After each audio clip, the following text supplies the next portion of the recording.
कोयटा में दहशतगर्दों ने जो कल रात को बुज़दिलाना कार्रवाई की है उसके हवाले से आपको बताएं कि रात की तारीकी में पुलिस ट्रेनिंग स्कूल कोयटा पर हमला किया गया दहशतगर्दों की जानिब से, जिन्होंने यरगमाल बना लिया जेर तरबियत पुलिस एहलकारों को। और इस दहशतगर्द हमले में 60 एहलकार शहीद जबकि 120 के करीब जख्मी हुए हैं। आपको बताएं कि फोर्सेज की कार्रवाई में फायरिंग से एक दहशतगर्द मारा भी गया जबकि 2 ने खुद को धमाके से उड़ा लिया। फोर्सेज की जानिब से ट्रेनिंग स्कूल में सर्चिंग का अमल मुकम्मल कर लिया गया है और पुलिस ट्रेनिंग स्कूल को इस वक्त क्लियर करार दे दिया गया है। हमारे साथ मौजूद हैं हमारे नुमाइंदे रिजवान सईद। रिजवान सईद, अपडेट कीजिएगा, मजमूई तौर पर सिक्योरिटी सूरत हाल कैसी है इस वक्त कोयटा शहर की? कहां कहां पर नाकाबंदी की गई है, कुछ सर्च ऑपरेशन किया गया है, स्नैप ऑपरेशन किए जा रहे हैं, क्या सूरत हाल है?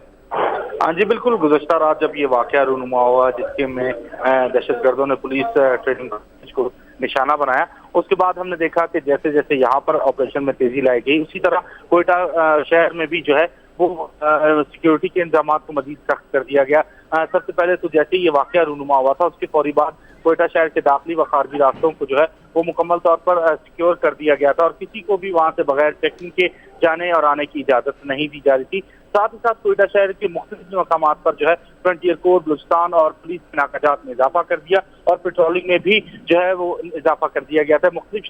शहर के मुख्तलिफ मकामात पर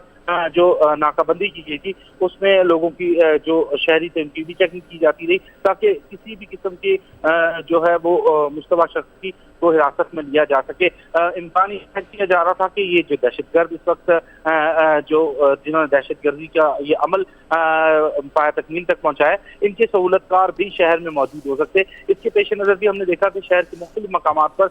सख्त चेकिंग का एहतमाम किया गया था फ्रंटियर कोर और बलूचिस्तान पुलिस की जानिब से। साथ ही साथ मैं आपको बताऊं कि कोयटा के जो अतराफ में पहाड़ है उस पर लेडीज को तैनात किया गया था और साथ ही साथ उनके बलूचिस्तान कांस्टेबल के एहलकारों की तादाद में भी इजाफा कर दिया गया था। इस वक्त अगर हम बात करें इस पुलिस ट्रेनिंग कॉलेज की, तो इसके तरफ में भी पुलिस और एसपी की भारी तैनात है और इस वक्त भी जो है एसपी पाक फौज और पुलिस के अफसरान और जवान जो हैं वो इस ट्रेनिंग कॉलेज के अंदर मौजूद हैं इस वक्त तक जो। अच्छा रिजवान सईद, ये बताइएगा कि उमूमन हमने देखा कि जब इस तरह का हमला होता है, बड़ा हमला होता है, नुकसान हो जाता है, तो उसके बाद रिपोर्ट मुरतब करने का भी कहा जाता है जिसमें ये जांचा जाता है कि कहां कहां पर गफलत हुई, कहां पर लैप्सेस थे। और इस तरह की किसी रिपोर्ट का किसी को कहा गया है अभी कंपाइल करने का यहाँ पे कोयटा पुलिस को या फिर FC या आर्मी को?